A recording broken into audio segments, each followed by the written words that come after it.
ज्या उद्देशानं आमचे निर्माते कैलासवाणी साहेब यांनी हा चित्रपट बनवला तो उद्देश होता की महाराष्ट्रातील शेतकऱ्यांच्या आत्महत्या कमी व्हाव्यात।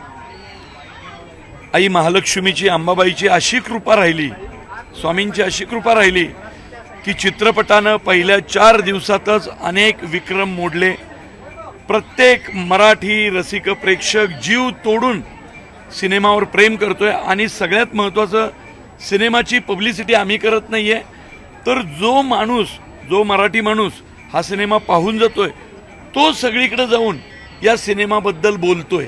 त्यामुळं स्नेहलचं आणि मोहन जोशींचं खरं तर कौतुक आहे, त्यांनी एवढं सुंदर काम केलं आणि देऊळ बंद सिनेमा केलाय, पण प्रत्येक देवळात जाऊन नतमस्तक होऊन आम्ही प्रार्थना करतोय की या चित्रपटाला असं यश दे शेतकऱ्याच्या प्रत्येक घरात नाही तर प्रत्येक शेतकऱ्याच्या मनात हा चित्रपट गेला पाहिजे, तेव्हा त्याच्या मनात चुकून का होईना कधी वाईट विचार कुठला आला तर निघून गेला पाहिजे।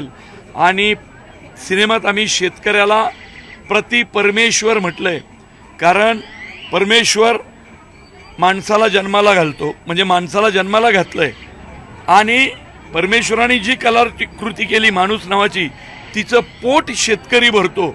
त्यामुळे शेतकरी हा सुद्धा प्रतिपरमेश्वर आहे आणि परमेश्वराला किंवा प्रतिपरमेश्वराला आपल्याला असा अर्धवट सोडून जायचा अधिकार नाही, त्यासाठीच हा चित्रपट निर्माण केलाय। खरं तर चित्रपट तुम्ही व्यथा मांडलेली आहे, शेतकरी असेल किंवा तुम्ही आम्ही असेल हे सगळेजण आता एका वेगळ्या संकटातून जातोय, महागाईच्या संकटातून जातोय। आज देखील पेट्रोल आणि डिझेलचे दर वाढलेत, गेल्या 10 दिवसात ही 4थी वाढ आहे। आईकडे काय मागणी मागितली आहे, स्वामींच्याकडे काय मागणी सांगितली आहे? हा पेट्रोल दरवाढ आपण पाहतोय की जे जागतिक लेवलला जे काही चाललंय ही दरवाढ त्यांनी आहे। फक्त एवढंच आईच्या चरणी म्हटलं की जेव्हा तिकडचं सगळे वाद मिटल त्यावेळी वाढलेले हे आकडे फक्त खाली येऊ देत, बाकी काही नाही।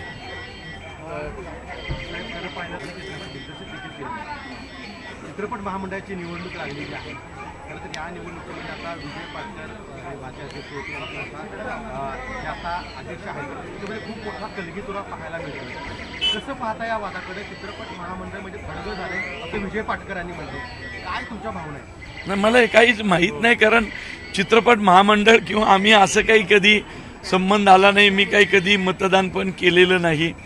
पण काय चित्रपट महामंडळाचं काय ते आमचे रमेशजींना माहिती असेल, पण मला तरी काहीच माहीत नाही आहे। चित्रपट महामंडळात खडगं झाले म्हणणं हे कितपत योग्य वाटतं? असं कोण म्हटलं का? विजय पाटकरांनी असा आरोप केलेले आहे चित्रपट महामंडळामध्ये खडगं झाले। अरे बापरे, असेल काहीतरी असेल, आता ते त्याच्यात आहेत त्या सगळ्यात, म्हणजे त्यांना काहीतरी वाटलं असेल किंवा कारण मोठा कलाकार आहे, मोठा दिग्दर्शक आहे, अभिनेता आहे, त्यामुळे त्यांचं काहीतरी म्हणणं असेल तसं त्यांनी मांडलं असावं।